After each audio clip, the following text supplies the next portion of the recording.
Hello, I'm here with Coach Bob Guzzo. He has won 13 ACC championships for wrestling here at NC State and has won ACC Coach of the Year 6 times. He has coached wrestling for the Wolfpack for 30 years. Coach Guzzo, you were a very successful coach at the college level. Did you have a mentor or anything when you first started coaching? If so, what was he like and what type of characteristics did that person have that made them such a good mentor? Well, I guess I had several mentors, starting with my junior high wrestling coach, and then my high school wrestling coach, and my college wrestling coach. They were all very knowledgeable people in the sport of wrestling, and were all very caring and supportive type of people. So I was very fortunate to have been coached by these gentlemen, and you picked up a lot of their characteristics and how they coached and so forth. You're originally from Easton, Pennsylvania. What led you to this job here in Raleigh? Well, I started coaching on the high school level, but I was still trying to compete internationally. And at that time, the rules were different as far as amateur status, so I really couldn't coach in high school. I kind of helped out. And then I realized I wanted to coach in college, and started I got an opportunity to get a position at a junior college in upstate New York and coached there for 4 years. And then the job at NC State opened up, and I came and interviewed for the job and got the position here in 1974. Okay. Why do you think you enjoyed coaching so much throughout your years? Well, I developed a strong passion for all sports, but particularly wrestling. And I started wrestling in junior high school, like in 7th grade, and it just kind of took over my life. And I was very committed to the sport, even in junior high school, college, and then, of course, my coaching career. So it just became a passion for me. Next question. If you had to name one thing that you continually did as a coach to help the kids trust your philosophy of coaching, what would it be? Well, again, I think the kids trusted me because I was very honest and straightforward with my team. I was very committed to the kids that I recruited, maybe sometimes to a fault, but I was very committed to these young men and their families. I felt once we recruited a young man and brought him here to NC State that he was our kid, and we did everything we could to make sure he was successful both academically, socially, and of course in wrestling. So I would say being very straightforward and honest with the wrestlers and the families. What do you think was the hardest thing you had to adjust to when you first took on this job at NC State? Was it the coaching, the paperwork, the recruiting? And if so, can you please explain why was it hard thing for you to adjust to? That would be great also. Well, I don't think any was really that difficult. I mean, I think everything you do in life has its challenges and could be hard, but I never looked at it. Actually, I always felt I never worked a day in my life until I retired. That's awesome. But I never ever one day looked at it as a job and working hard. It was just always you had challenges and you had issues and you had problems at times, but it was always satisfying, and you had your ups and downs, but you were always working toward winning and promoting wrestling and developing the character and the skill of the young men that you recruited. So I never found it really that hard or difficult. It never seemed like work. It was a pleasure. That's great. Was it you who mainly did the recruiting or your assistant at the time? Well, fortunately now they have a lot of assistants, and when I took the job, there was no assistant. I was the head coach, and I had a grad assistant. That was a young man that was still in college trying to get a master's degree to kind of help out. So it was taxing because I never even had a full-time assistant, so it was difficult. But like I said, I never looked at it as it being hard or difficult. You just did what you had to do, and it worked. How did you guys mainly recruit your kids? Was it the house visits, watching prestigious tournaments, or was it something else? Well, it was probably a little more difficult because you didn't have all the social media that you have today, and the kids today the kids have more opportunities to go to national events. And although they did have national events, it wasn't as strong back then when I coached.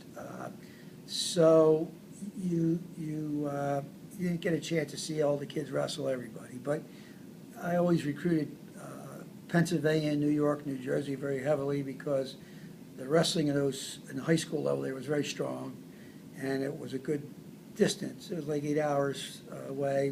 It was a nice, comfortable distance where you could get recruits to come down here. They loved the weather, they loved the university, and it wasn't really that far. You can jump in a car and be here in 8 hours. So I recruited a lot of my kids from. The bulk of our kids were from Pennsylvania, New York, New Jersey. Of course, we recruited all over. We had kids from Chris Madrag was a great wrestler for us, and he was from Colorado. So we got kids from all over the country, but like I said, I would say probably 80% of our kids were from Pennsylvania, New York, New Jersey at the time. Okay. When you recruited, what type of kid were you searching for? What kind of characteristics did you look for in an ideal recruit? Well, ideally, you want a very, very good wrestler that was very good academically. Now, those things always didn't work out. But you had to take some kids, and some kids were challenged academically. Some kids that you got were challenged athletically, and it's just part of life. You don't always get the right match, and it's funny how you recruit people, and this happens in all sports. You think you have the best kid in the country, and he turns out not to be that good. And there are times where you recruit someone that you was kind of marginal, and all of a sudden they blossom into a great athlete. And ironically, when I coached here, we had 4 national champions, and none of those kids were state high school champions. It's kind of funny how that worked out, but. And that's part of the coaching in college. Sometimes you recruit kids, and you can see that they're going to mature and get better. And sometimes kids you think are going to get better, they don't because they reach their full potential in high school. So it's a difficult issue and a thing to deal with. Okay.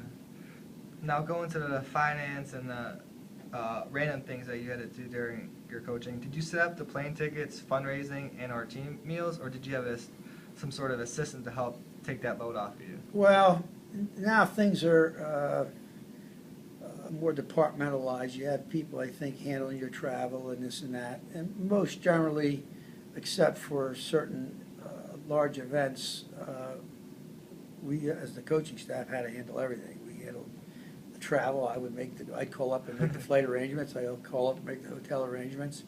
I did the scheduling, and that was good because I had a lot of autonomy to do the things I thought were important. And you had to deal with a budget, so you had to deal with certain parameters,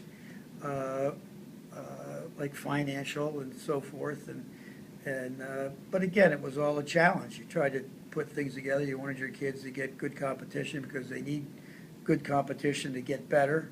Then you had, your travel. You only had so much money to travel, so you had to make decisions where you wanted to go and things of that nature. But again, I never looked at it as a burden. It was just part of the job, and I had a lot of autonomy to do that. All right, the last question I have for you. What was the most memorable moment you had coaching for the Wolfpack? Oh, wow. Well, I had a lot of memorable moments. Getting the first national champion, and Matt Reese in 1980 was the first national champion in wrestling, and he was a freshman that got a wild card to go to the NCAA tournament, was unseeded, and went through the tournament and won it. And to this day, he's the only wrestler that was a freshman that won the NCAA tournament unseeded. Wow. So that was something. And we had Scott Turner was voted the outstanding wrestler of the nation at the NCAA tournament.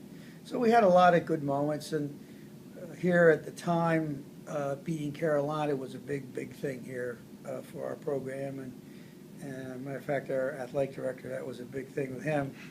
And we had some very good matches because we were both ranked in the top 10 most of the time. And we had really heated and very competitive matches against the University of North Carolina. So we beat them the first time that we beat them. We came from behind, and we got a pin from a kid that we just brought in and had no chance of winning, and he ended up winning the match, and we won the meet. It was so I have a lot of fond memories. It's hard to pick out one, but I had a lot of highlights and memorable moments. That's nice. Well, thank you very much, Coach Guzzo. Have a good day. Thank you.